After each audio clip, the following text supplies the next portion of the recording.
तो यहाँ पे 8085 से 1947 तक जितना भी क्रांति हुआ है वो सारी इस वीडियो में कवर किया गया है, क्योंकि ये पार्ट वाइज भी वीडियो आएगा और इसमें सारे चीज़ फैक्ट बताया गया है कि पूरे डिटेल में बताया गया है क्या सही है क्या गलत है, वो सारा चीज़ बताया गया है। तो सबसे पहला जो होगा वो होगा 8085 में भारतीय राष्ट्रीय आंदोलन, उसके बाद बंगाल विभाजन, इस तरह जितने सारे विभाजन होते गए हैं, जितना सारा युद्ध होते गया है वो सारा चीज़ डिटेल में पढ़ाया जाएगा। और ये बहुत ही लंबी वीडियो होगी और इसी तरह से वो पार्ट बाय पार्ट आते जाएगी। तो ये जाएगी कहाँ तक, देसी रियासतों का विलय तक। और इसमें लगभग 50% जो भी है मॉडर्न हिस्ट्री का वो सारा चीज़ कवर कर दिया गया है। तो चलिए अब हम लोग वीडियो स्टार्ट करते हैं। सबसे पहला जो हमारा टॉपिक होगा वहाँ से वीडियो स्टार्ट करते हैं। तो जो सबसे पहला है वो है भारतीय राष्ट्रीय आंदोलन। तो भारतीय राष्ट्रीय आंदोलन की स्थापना जो हुई है वो किए हैं ए.ओ. ह्यूम के द्वारा। तो चलिए सबसे पहले समझते हैं कांग्रेस का क्या मतलब होता है। कांग्रेस का मतलब होता है समूह। समूह का मतलब होता है एकजुट। एकजुट होके जब कोई कुछ काम करते हैं तो उसे ही कांग्रेस बोला जाता है। तो चलिए अब इसके बारे में डिटेल में आप लोग को बताते हैं कि भारतीय राष्ट्रीय कांग्रेस कहाँ से स्टार्ट हुआ और क्यों स्टार्ट हुआ। तो भारतीय राष्ट्रीय कांग्रेस का स्थापना हुआ है राष्ट्रवाद का परिणाम है, क्योंकि उस समय ना बहुत ज़्यादा अपने देश पे अंग्रेज़ों का प्रभाव हो गया था और बहुत ज़्यादा प्रॉब्लम में था हमारा देश। तो उसी समय भारतीय राष्ट्रीय कांग्रेस का स्थापना हुआ। भारतीय राष्ट्रीय कांग्रेस का स्थापना होने का मेन कारण क्या है वो चलिए बताते हैं। भारतीय अंग्रेजों का उपनिवेश। उपनिवेश का मतलब होता है गुलाम होना। हमारा जो भारत है वो अंग्रेजों का गुलाम हो गया था और किन किन कारणों से ऐसा संगठन बनाना पड़ गया। तो सबसे पहला जो थे वो भारत में धन बाहर से लाया जा रहा था। जो भी धन था वो भारत से नहीं आ रहा था, वो बाहर से लाया जा रहा था। और जिन चीज़ों पे वो टैक्स बहुत ज़्यादा ले रहा था, आर्थिक शोषण हो रहा था, नीतियों में भारतीयों में भेदभाव हो रही थी। मतलब कोई भी चीज़, हर चीज़ में ये अंग्रेज़ के लिए अलग है, ये भारतीयों के लिए अलग है। और प्रशासन में भारतीयों की हिस्सेदारी में कमी। जो पोस्ट था, कोई भी जो जॉब मिल रहा था वो सबसे नीचा वाला पोस्ट भारतीयों को दिया जाता था और जो ऊपर वाला पोस्ट था वो अंग्रेजों को दिया जा रहा था। ये सारे कारण थे जिस वजह से ना भारतीयों बहुत ज़्यादा परेशान हो चुके थे और भारतीय जनता असंतुष्ट थी, जिसके कारण से कि राष्ट्रवाद का जन्म दिया गया। और पहले ऐसा नहीं था कि राष्ट्रवाद नहीं था, पहले से कोई संगठन नहीं बनाया गया था। पहले भी बहुत सारा संगठन बनाया गया था, लेकिन उसमें बहुत सारे प्रॉब्लम थे। अंग्रेज़ों की बुरी नीतियों के खिलाफ राष्ट्रवाद तेज़ी से बढ़ती जा रही थी। क्षेत्रीय स्तर पर राष्ट्रवाद हो रहा था, बट उसका जो क्षेत्र था वो बहुत सीमित था, क्योंकि बहुत कम लोग उसमें एकजुट होकर के सभी समस्या का हल कर पा रहे थे। इसलिए एक बहुत बड़े संगठन की ज़रूरत थी, जिसमें से कि अंग्रेज और भारतीयों के बीच एक मेल बना रहे। और इसके लिए एक संगठन बनाया गया जो भारतीय राष्ट्रीय कांग्रेस है और इसके अध्यक्ष हैं बनाए गए ए.ओ. ह्यूम। और ये कहाँ के रहने वाले हैं, स्कॉटलैंड के। और अंग्रेज़ों के लिए काम कर रहे हैं। ये एक सेवानिवृत्त सिविल सेवक है। तो इसमें भारतीय राष्ट्रीय कांग्रेस, इसका जो कार्य होता है वो देश में प्रमुख समस्याओं का विचार विमर्श करना और निर्णय करना कि आगे क्या कदम उठाया जाए। तो मेन इसमें यही बताया गया है। तो चलिए यहाँ पे अब देखते हैं कि इसके संस्थापक का नाम ए.ओ. ह्यूम रखा है, जो स्कॉटलैंड के हैं। और इसका जो स्थापना हुआ है वह 28 दिसंबर 1885 में है, ये भी याद रखना है। और ये कहाँ पे हुआ है, मुंबई में ग्वालियर टैंक गोकुलदास तेजपाल संस्कृत विद्यालय। ये पूरा नाम याद रखना, बहुत सारे एग्जामों में पूछ दिया जाता है, पहले भी इस टाइप के क्वेश्चन आए हुए हैं। तो इसका जो है प्रारंभिक नाम जो रखा गया था वो भारतीय राष्ट्रीय संघ था, जिसको दादा भाई नौरोजी ने बदल करके भारतीय राष्ट्रीय कांग्रेस रख दिए। ये भी क्वेश्चन आता है कि किन्होंने इनका नाम बदल दिया, तो उसका जवाब होगा दादा भाई नौरोजी। तो इसके अध्यक्ष है व्योमेश चंद्र बनर्जी और सचिव है एओ ह्यूम। तो किसके वायसराय में ये कार्यकाल हुआ? तो लॉर्ड डफरिन के वायसराय में ये कार्य हुआ। तो कभी कभी ना ऐसे भी पूछ देता है कि उसमें कुल कितने सदस्य थे, तो उसमें कुल 72 सदस्य थे। अब कहाँ कहाँ कितने कितने सदस्य थे वो भी यहाँ पे मैंने डिटेल में बता दिया है। मुंबई में 38, मद्रास में 21, अवध में 7, बंगाल के 3 और पंजाब के 3, टोटल 72 सदस्य इसमें मौजूद थे जब यह पहला संगठन हुआ। तो इस प्रकार से पहला जो भारतीय राष्ट्रीय कांग्रेस का स्थापना हुआ और इसी प्रकार से 2005 तक कांग्रेस अपनी मांग को प्रार्थना पत्र द्वारा अपनी मांगों को पहुंचाते गए, जिसमें से कि जो नरमपंथी दल के नेता थे उसमें जितने भी 2005 तक जितने भी नेता थे वो सभी के सभी नरमपंथी थे। नरमपंथी मतलब कि किसी भी तरह का हिंसा नहीं करते थे। वो पेपर के द्वारा प्रार्थना के सिर्फ रिक्वेस्ट करके ही वो अपनी मांगों को रखते थे। तो और जैसे जैसे लोगों का समूह कांग्रेस अधिवेशन में जुटता गया और नए नए विचारधाराओं वाले, जिसमें से कि नरमपंथी के लोग भी थे और क्रांतिकारी भी थे, दोनों आते चले गए और अंग्रेज सत्ता को अपनी मांगों को लड़कर पूरा करना चाहते थे। क्योंकि दोनों तरह के लोग आ गए, तो जब वो मांग पूरा नहीं होता था तो उसमें वो लड़ते भी थे। तो इसमें जो पहला 4 अधिवेशन है उसके बारे में हम पूरी डिटेल में आपको बताते हैं। इसके जो संस्थापक थे वो सबसे पहला थे WC बैनर्जी, अपने हाथों पे याद रखिए। दूसरा थे दादा भाई नौरोजी, तीसरा थे बदरुद्दीन तैयब जी और चौथा जॉर्ज यूल। तो फर्स्ट अधिवेशन मुंबई में हुआ, सेकेंड अधिवेशन कोलकाता में और थर्ड मद्रास में, फिर इलाहाबाद में। तो इस तरह से अपने हाथों पे याद रखें कि मुंबई, कोलकाता, मद्रास, इलाहाबाद। तो जो पहला थे वो WC बैनर्जी थे और उसके बाद दादा भाई नौरोजी जो कि पारसी थे। तो ऐसा भी क्वेश्चन पूछा जाता है। और बदरुद्दीन तैयब ये मुस्लिम थे और जॉर्ज यूल ये अंग्रेज़ थे। तो इस टाइप से बहुत सारे क्वेश्चन आते हैं जो कि आप लोगों को याद रखना है। और जैसे जैसे जैसे पहला अधिवेशन हुआ उसमें 72 सदस्य थे और जैसे जैसे बढ़ते गए, लोग जुटते गए और अलग अलग समुदाय के लोग भी इसमें आते गए, ताकि किसी को भी ये ना लगे कि ये सिर्फ एक हिंदू के लिए ही या मुस्लिम के लिए या किसी भी जाति के लिए है। तो पहले में 72 सदस्य थे, उसके बाद 434 सदस्य थे, फिर 600, फिर 1285 सदस्य थे। तो इस तरह से ना जुड़ते गया और बहुत सारे लोग ऐड होते गए, इस चीज़ों को समझते गए और आगे बढ़ते गए। तो यहाँ पे ना सबसे पहले जो मुंबई में अधिवेशन हुआ वो सबसे पहले मुंबई में होने के लिए नहीं था। सबसे पहला अधिवेशन पुणे में आयोजित किया गया था, लेकिन पुणे में प्लेग होने के वजह से यह अधिवेशन मुंबई में आयोजित किया गया। तो इस तरह से आप देख सकते हैं कि बहुत सारा चीज़ यहाँ पे चेंज होते चला गया। तो यहाँ पे ना अब मैं आप लोगों को एक प्रॉपर एक डाटा जो इंडिया का मैप है वो लेकर के आपको बताती हूँ कि इसमें क्या क्या इम्पोर्टेंट क्वेश्चन आ सकता है। तो जो सबसे ज़्यादा क्वेश्चन आता है ना कि सबसे अधिक बार कहाँ कांग्रेस का अधिवेशन हुआ, तो वो हुआ है कलकत्ता में, वो भी 10 बार। तो जैसे कि आप लोग देख पा रहे होंगे कि यहाँ पे कलकत्ता में सबसे ज़्यादा हुआ है।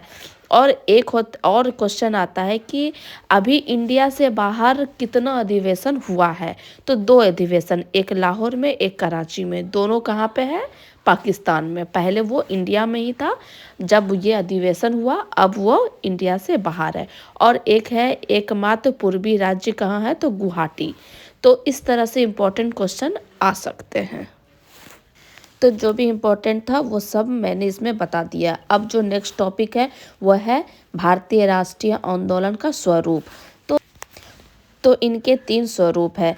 एक है उदारवादी चरण, दूसरा है उग्रवादी चरण और गांधीवादी चरण। तो ये कब से कब तक चला और इसके बीच में किसका किसका कितना कितने दिन का शासन था वो भी देख सकते हैं। ये 1885 से 1905 तक इसका शासन चला। तो इसमें ना बहुत सारे ऐसे नेता थे जो कि उदारवादी थे। उदारवादी के शब्द से ही पता चलता है कि बहुत हम्बल तरीके से रिक्वेस्ट करके, या फिर ये किसी भी तरीके से मारपीट नहीं चाहते थे। ये अपनी मांगों को याचना पत्र या मांग पत्र, प्रार्थना पत्र के माध्यम से पहुंचाते थे। मांग पूरा नहीं होने पर आंदोलन नहीं करते थे। ये बिल्कुल भी आंदोलन नहीं चाहते थे। इसका मेन उद्देश्य था केवल सुधार हो जाए, नहीं हो तो कोई बात नहीं है, लेकिन हम आंदोलन नहीं करेंगे। अंग्रेजी सरकार के अंतर्गत ही भारतीयों का विकास चाहिए था। ब्रिटिश सरकार का खुलकर विरोध नहीं करते थे।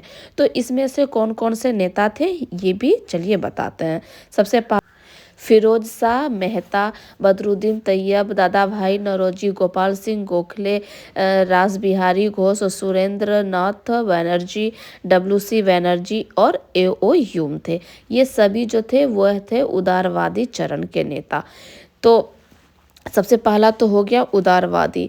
अब चलिए दूसरे पे चलते हैं, उग्रवादी। जैसे कि आपको नाम से ही पता चल रहा है, उग्र मतलब गर्म दल के नेता। ये अगर जो पहले रिक्वेस्ट करेंगे वो नहीं सुनेंगे तो फिर ये हिंसा पे भी उतर जाते थे। तो ये कब से कब तक चला, तो 1905 से 1919 तक। 1905 में क्या हुआ था, बंगाल का विभाजन हुआ था, और 1919 जलियांवाला बाग कांड हुआ था।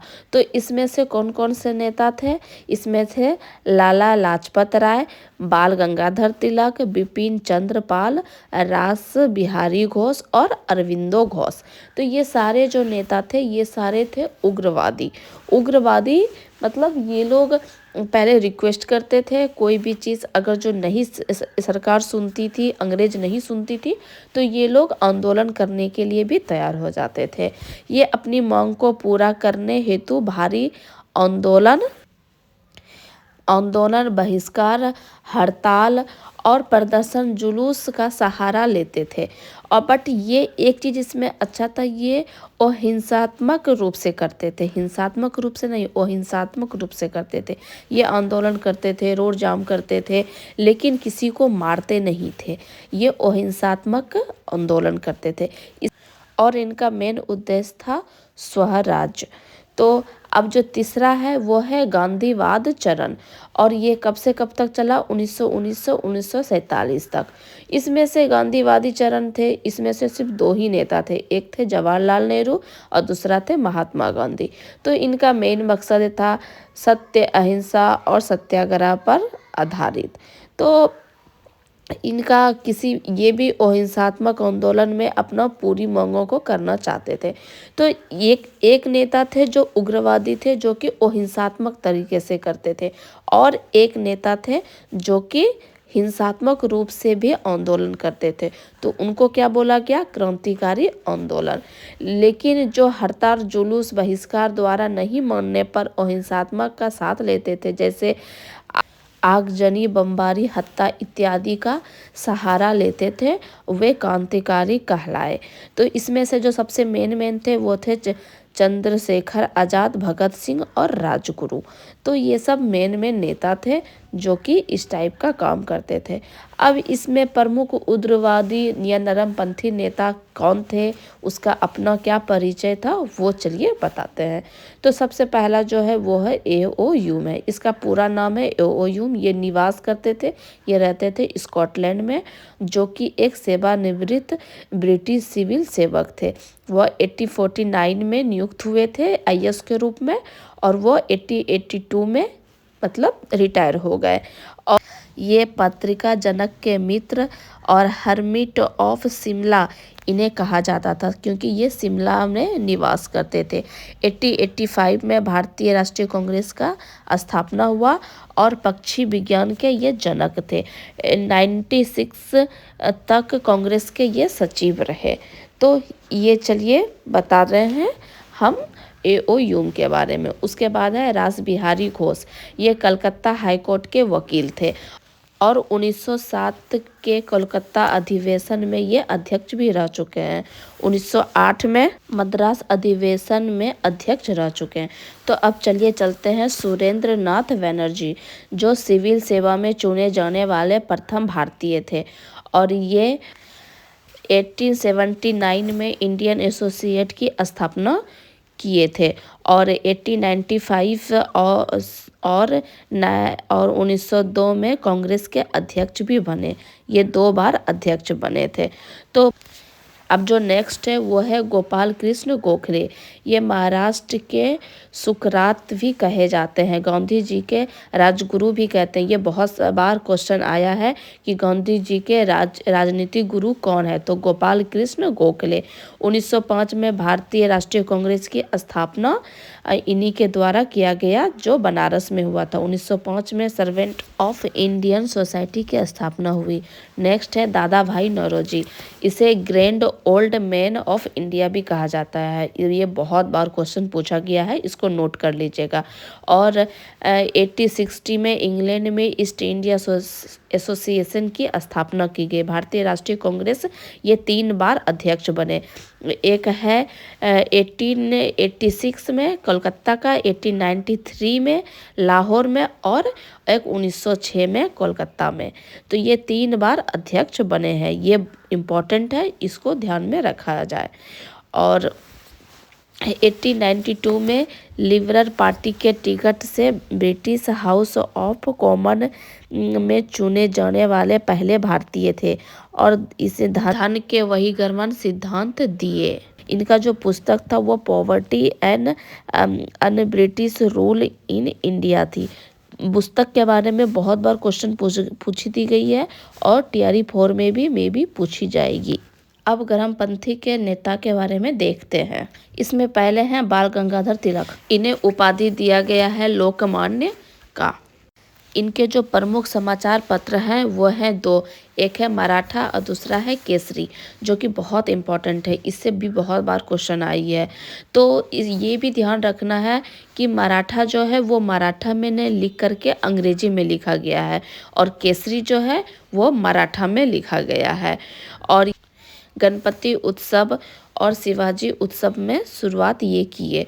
तो ये है इनके इम्पोर्टेंट चीज़ जो ये न अपने ज़िंदगी में किए थे। इनका कथन है स्वराज मेरा जन्मसिद्ध अधिकार है, जो कि बहुत ज़्यादा फेमस है। तो स्वराज हमारा जन्मसिद्ध अधिकार है, ये बाल गंगाधर तिलक के द्वारा किया गया है। अब नेक्स्ट है लाला लाजपत राय। उपाधि इन्हें मिला है पंजाब केसरी और शेरे पंजाब का। इनकी जो पुस्तक है उनकी नाम है अनहैप्पी इंडिया। ये भी क्वेश्चन आया हुआ था।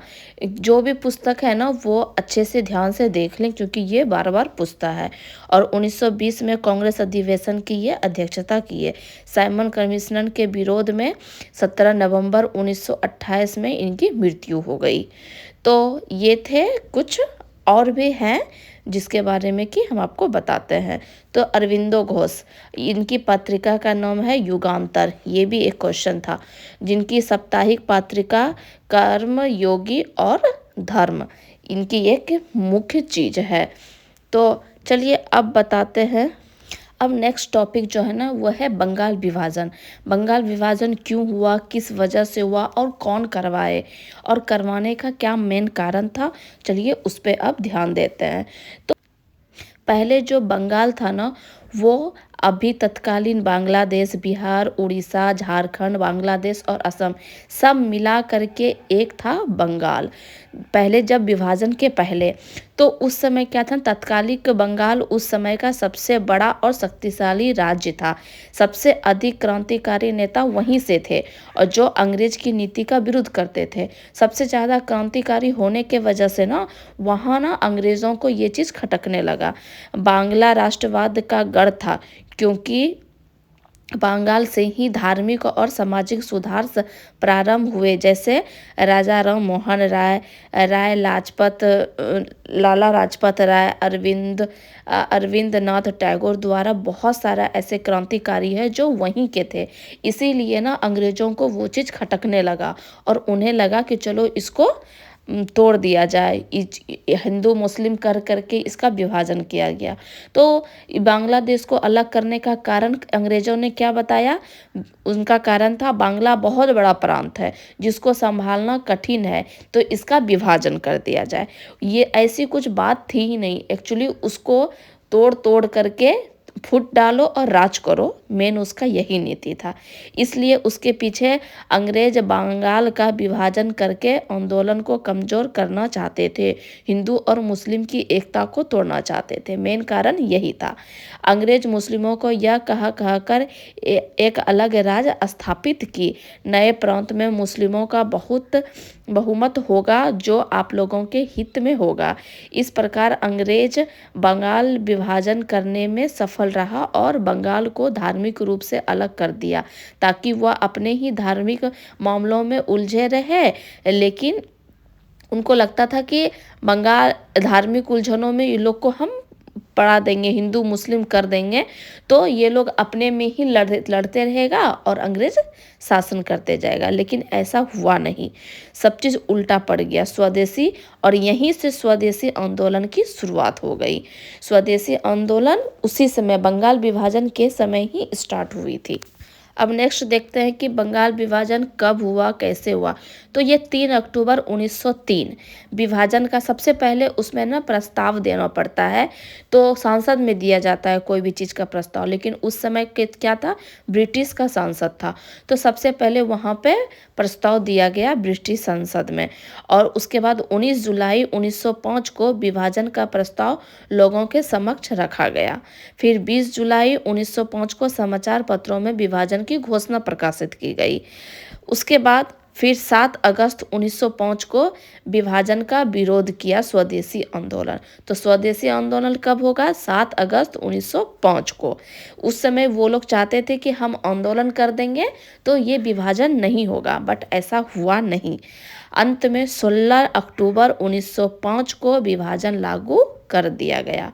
तो बंगाल विभाजन कब हुआ है? 16 अक्टूबर 1905 में। यहाँ के लोग बहुत कोशिश किए कि आंदोलन करें, लेकिन कुछ भी नहीं चला, अंत में विभाजन हो ही गया। तो बंगाल को जो विभाजित किया गया वो 2 पार्ट में किया गया, एक पूर्वी बंगाल और एक पश्चिमी बंगाल। तो पूर्वी बंगाल में पूर्वी बंगाल और असम को रखा गया, जिसमें से कि सबसे ज़्यादा मुस्लिम रहते थे। इसका मेन मकसद ये था कि हिंदू को अलग कर दो और मुस्लिम को अलग कर दो, इसलिए सबसे ज़्यादा जो हिंदू थे वो एक साइड रख दिया और सबसे ज़्यादा जो मुस्लिम था उसको एक साइड रख दिया। पश्चिमी बंगाल में बंगाल, बिहार और उड़ीसा को रख दिया, जिसमें से कि हिंदू जनसंख्या बहुत ज़्यादा क्षेत्र में थी, जिसकी राजधानी कलकत्ता रखी गई। और इनके लेफ्टिनेंट गवर्नर का नाम था सर एंड्रयूड फ्रेज़र, जो वहाँ पे उस टाइम पे थे। सबको अलग अलग बंटवारा कर दिया गया। तो जब बाद में एक बयान आया कि लॉर्ड कर्जन और ब्लूमफील्ड फ्लूड, जो कि मुस्लिमों का गवर्नर, लेफ्टिनेंट गवर्नर था, तो मेरे इस बंटवारे से मुस्लिम को वो सारी सुविधाएं मिलेगी जो मुग़ल काल में भी नहीं मिला। मुग़ल काल क्या था? मुस्लिमों का काल। तो इसका कहना था कि हम इतना सुविधा देंगे जो मुग़ल काल भी नहीं दे पाया। और ब्लूमफील्ड जो वो उनका कहना था हिंदू और मुस्लिम अंग्रेज सरकार की 2 पत्नियां हैं, जिसमें मुस्लिम अधिक प्रिय है। वो इसलिए बोलते थे ना ताकि मुस्लिमों को लगे कि हम ऊपर हैं और हम हिंदुओं से मार करें, बट ऐसा हुआ कुछ नहीं। हम हिंदुस्तानियों को सब चीज़ समझ में आ रहा था कि वो इसलिए क्यों कर रहा है। तो विभाजन का घोषणा लास्ट में 20 जुलाई 1905 में किया गया और विभाजन का विरोध 7 अगस्त 1905 में किया गया, जिसे हम लोग स्वदेशी आंदोलन भी कहते हैं। तो क्वेश्चन आता है स्वदेशी आंदोलन कब हुआ है, उसका तारीख क्या है? तो 7 अगस्त 1905। ठीक है। तो बाद में ना सब कोई मिल करके स्वदेशी आंदोलन करने लगे, तो उसका स्थान रखा गया कोलकाता टाउन हॉल में, जिसके अध्यक्ष थे मनीन चंद्र नंदी। तो और उसमें से जो आंदोलन है उसमें बहुत बड़ी संख्या में लोग थे।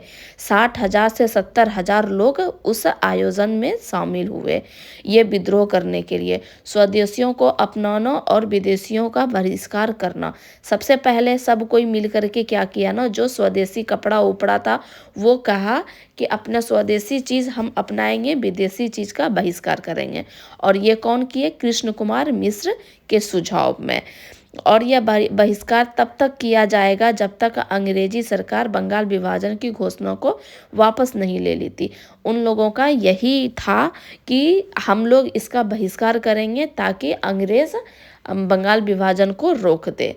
लेकिन ऐसा हुआ कुछ नहीं। 16 अक्टूबर